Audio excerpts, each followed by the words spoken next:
कभी सोचा है अगर किसी ईसाई देश का प्रधानमंत्री खुद माथे पर तिलक लगाकर हिंदू मंदिर में आरती करे तो उसके पीछे सिर्फ धार्मिक सम्मान है या कोई गहरा संकेत?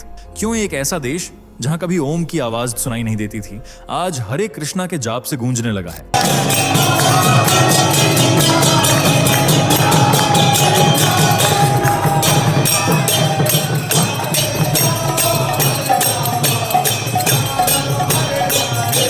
क्या न्यूजीलैंड वाकई एक नई आध्यात्मिक क्रांति के द्वार से गुजर रहा है, या ये सनातन धर्म की वो शुरुआत है जो पूरी पश्चिमी दुनिया का चेहरा बदलने वाली है?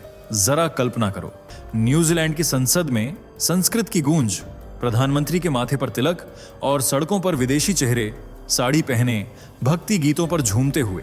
ये कोई कल्पना नहीं।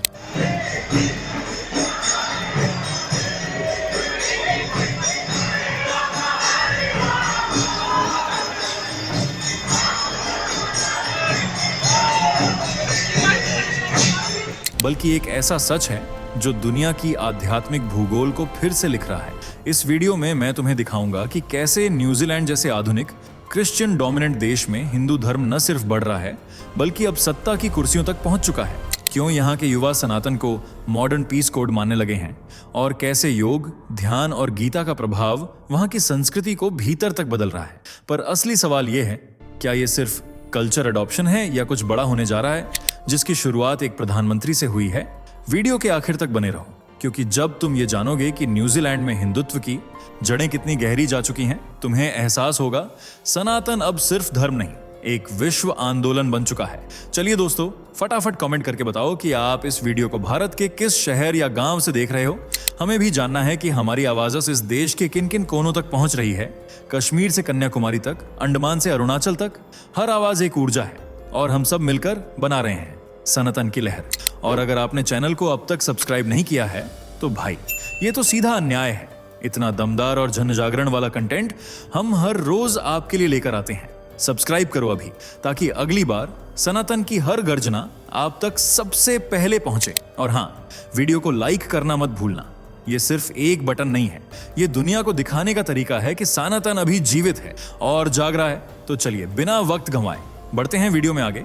न्यूजीलैंड में फैल रहा है हिंदू धर्म। देश के प्रधानमंत्री भी हुए हिंदुत्व के सामने नतमस्तक। क्यों न्यूजीलैंड के प्रधानमंत्री ने की हिंदू मंदिर की तारीफ? कैसे न्यूजीलैंड की संसद में ली गई संस्कृत में शपथ? न्यूजीलैंड की सरजमीन पर कैसे आया हिंदू धर्म? और आज क्या है सनातन के फलने फूलने की वजह? जानकर आप भी हैरान रह जाएंगे। दोस्तों, सबसे पहले आप इस वीडियो को देखिए।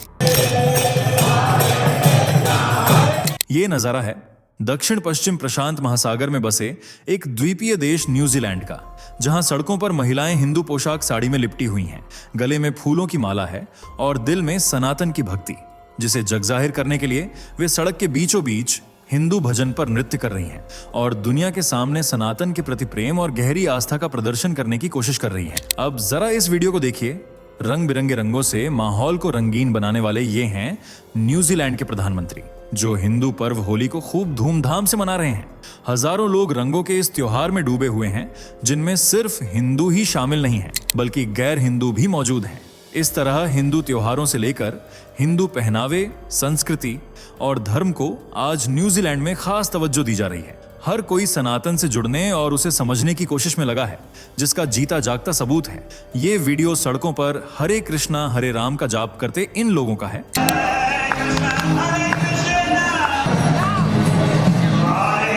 ये अंग्रेज ही हैं जो न्यूजीलैंड की धरती को सनातन की गूंज से सराबोर कर रहे हैं।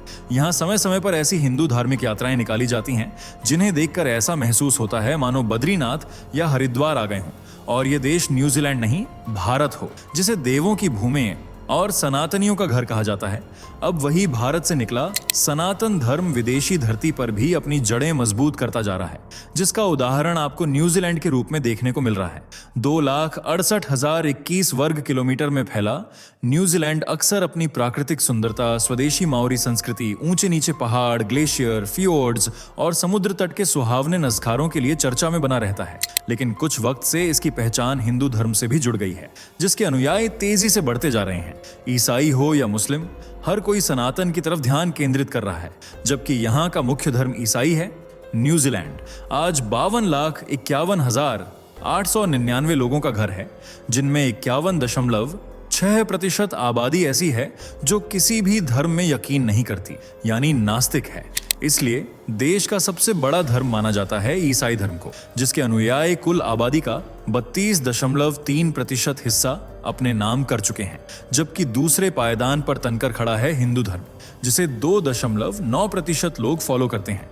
इसके बाद 1.5% में इस्लाम, 1.3% में मौरी इंडिजिनस और 1.1% में बौद्ध धर्म फैला हुआ है।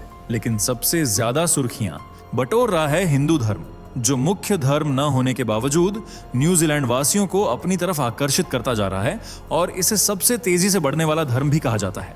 जबकि ईसाई धर्म के अनुयायियों का ग्राफ तेजी से नीचे गिर रहा है, जिसकी वजह भी सनातन धर्म ही है। लोग हिंदू धर्म से जुड़कर अपने मूल धर्मों को त्याग रहे हैं, फिर चाहे वे ईसाई हों, मुस्लिम हों या किसी अन्य धर्म के अनुयायी। हिंदू धर्म को अपनाने का मकसद है शांति की तलाश। कई लोगों ने यह दावा किया है कि उन्हें जो सुकून और शांति सनातन धर्म में मिली है वह किसी और धर्म में महसूस ही नहीं हुई।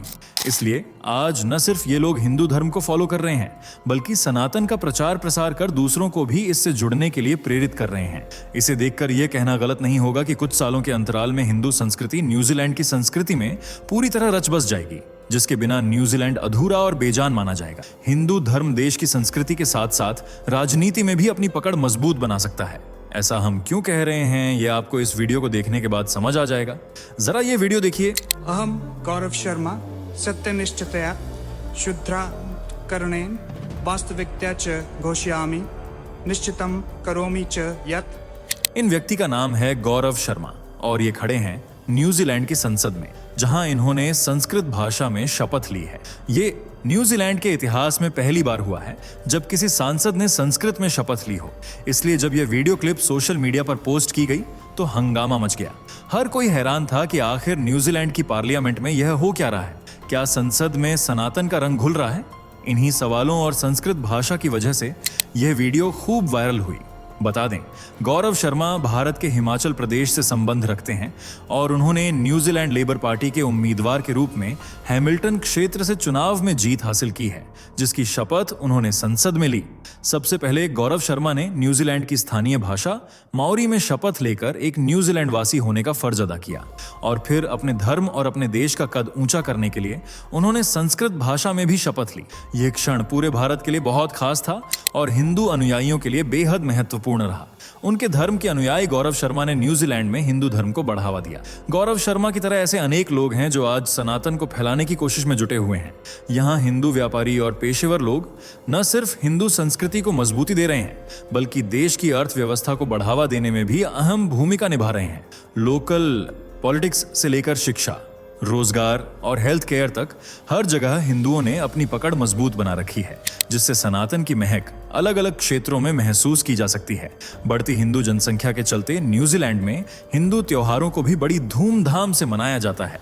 जैसे इस वीडियो को देखिए।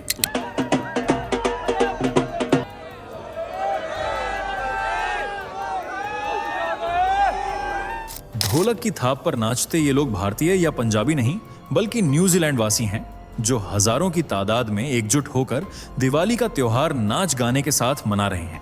दिवाली के दौरान यहाँ रात में जितनी रौनक सजती है, दिन में उतनी ही चहल पहल रहती है। जगह जगह इंडियन फूड की दुकानें सजाई जाती हैं। हरे कृष्णा दिवाली के बैनर दुकानों के बाहर लगाए जाते हैं। महिलाएं हिंदू पोशाकों में नजर आती हैं और दिवाली के मौके पर सूट साड़ी पहनना पसंद करती हैं। रोशनी के इस त्योहार में कई जगह कार्यक्रम आयोजित किए जाते हैं, जहां खूब नाच गाना, खाना पीना होता है और लोग खुलकर दिवाली का उत्सव मनाते हैं। दिवाली के मौके पर जहां यह देश रंग बिरंगी लाइटों, झालरों और पारंपरिक मिठाइयों की खुशबू से महक उठता है, वहीं होली के अवसर पर यह रंग बिरंगे रंगों से मंत्रमुग्ध हो जाता है। ये देखिए।